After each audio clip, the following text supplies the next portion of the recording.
Seu nome, onde trabalha, sua procedência, por favor. Me permita falar de pé, Excelência, porque a minha cadeira aqui está estragada. Bom, esse é outro problema. Eu sou Felipe Marcelo Gimenez, eu sou procurador do Estado de Mato Grosso do Sul, minha OAB é MS 7580, estou aqui representando a Associação Pátria Brasil. E não é propriamente uma pergunta, Excelência, eu quero usar uma expressão lá da tua terra. Nós somos advogados, o senhor é advogado, eu sou advogado, e quando esses cientistas falam da tecnologia da informação, nós ficamos mais perdidos que Cusco em procissão. Essa é uma frase muito dita lá. Pois é. Acontece que o nosso povo vem sendo enganado por essa máquina, essa arapuca, porque sempre que olhamos para o problema, tentamos enxergá-lo através da tecnologia. E na verdade, Excelência, nós temos que olhar para essa máquina com a luz da lei. Antes da ferramenta, deve prevalecer a ordem jurídica. A ferramenta deve servir a ordem jurídica e não o inverso, Excelência. Nós estamos vivendo uma inversão, onde a ordem jurídica é posta de joelhos diante da ferramenta. Por falar em colocar de joelhos, a conduta do ministro Gilmar Mendes em protelar por 2 anos o cumprimento dessa lei deu motivo ao impeachment, ao pedido de impeachment. E eu vou mais além. Me parece que, na verdade, a conduta dele configura o crime de prevaricação, porque se omitir na obrigação do ofício é prevaricação. O que está acontecendo aqui, Excelência? Um dos pilares da República está sendo quebrado.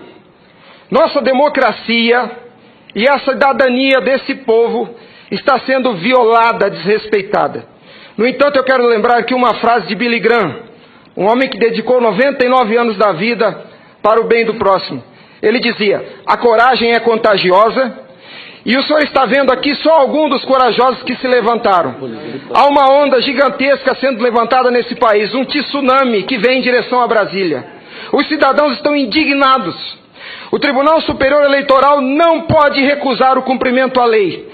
Se fosse uma ordem judicial, o senhor, Excelência, não teria o direito de cumpri-la parceladamente. É uma lei, não tem vício de forma, nem de iniciativa, nem de conteúdo. Vou ao ponto.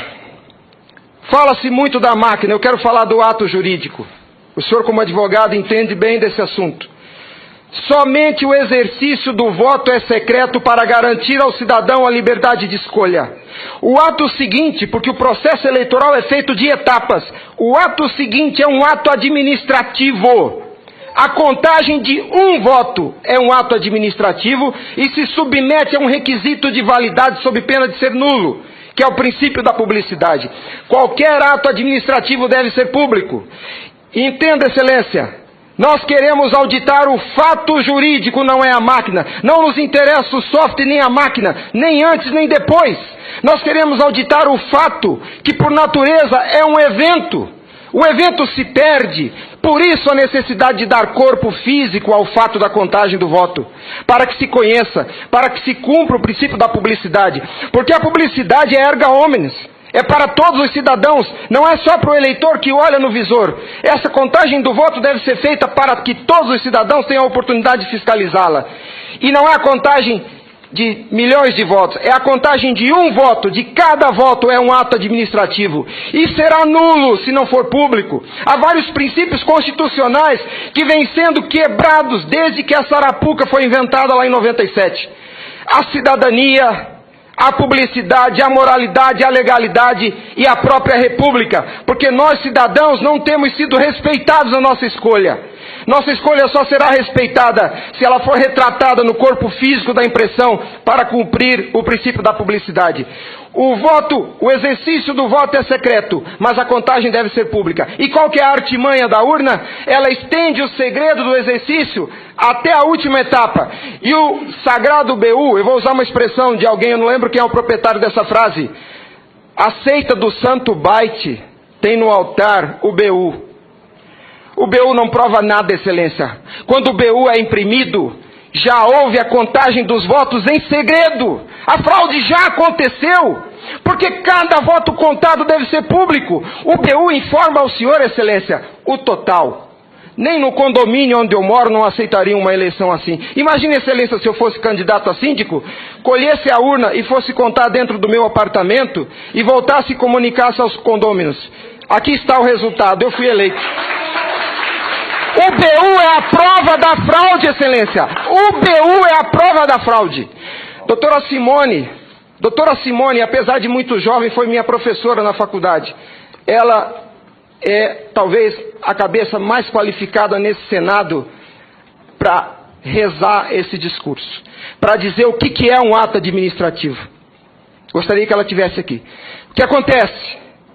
Nós estamos sofrendo uma violação dos princípios republicanos, dos princípios constitucionais e principalmente, Excelência, da cidadania, porque nossa cidadania só existe na medida em que nosso voto seja respeitado, porque ele é o instrumento do exercício da cidadania, porque através deles elegemos os nossos escolhidos.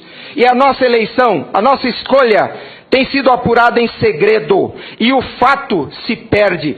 Por isso que os adeptos da seita do Santo Byte dizem que nunca há fraude. Porque quando se procurar o fato dentro da máquina, ele já não está mais lá, ele está no BU. E o BU só tem o total da contagem dos votos, Excelência. Nós precisamos olhar para esse problema sobre a ótica da lei. Sobre a ótica da lei. Nós não podemos continuar aceitando esse engodo. E a lei que os senhores votaram com uma representação maciça da outorga popular. Só os senhores têm legitimidade para representar o povo brasileiro. Só os senhores. Os ministros da Justiça não têm essa legitimidade. Eles estão usurpando dos senhores as suas competências. Eles estão colocando esse Congresso Nacional de joelhos, porque estão se recusando a cumprir a lei. Excelência, eles estão cometendo abuso de autoridade. Abuso. Porque essa lei que os senhores votaram com 71% do Congresso Nacional, a derrubada do veto teve um peso de outorga popular maior do que as emendas à Constituição. 71% do Congresso Nacional disse, em nome do povo, será impresso o voto. E a lei, Excelência, não tem discricionariedade. A lei não permite fracionamento. Fracionar o cumprimento da lei é um abuso, é uma violação, é uma teratologia. Não há possibilidade de se fracionar o cumprimento da lei. Imagine o senhor, se o senhor fosse sujeito passivo de uma ordem de Gilmar Mendes, se ele aceitaria ouvir do senhor o seguinte: ministro, eu vou cumprir sua ordem, um pouquinho a cada ano. Até 2050, Gilmar Mendes, eu termino de cumprir a sua ordem. Imagina que ele aceitasse isso do senhor. A lei não tem discricionariedade. Não é possível cumpri-la pela metade. Em resumo, é isso, Excelência. E por fim, o direito dos senhores, a sua autoridade como representantes do povo está sendo vilipendiada. E por quem? Vou dizer mais. Não é por juízes. Os ministros, quando sentam na cadeira do Tribunal Superior Eleitoral para administrar esse serviço público, que é a eleição é um serviço público, não é jurisdição, não é um ato jurisdicional. Quando eles lá, sentados em seus gabinetes, estão administrando o processo eleitoral, são administradores sujeitos aos princípios constitucionais, como qualquer agente do Executivo. A hibridez da Justiça Eleitoral tem confundido o povo. Mas a competência se dá, a função se dá em razão do cargo, não do indivíduo. Quando eles estão se desincumbindo do processo eleitoral, estão executando ato administrativo, não são juízes. E vejam o absurdo, Excelência, um administrador público que por acaso usa toga, se arvoca o poder de desrespeitar a lei que os senhores votaram. Nossa república está à beira do abismo.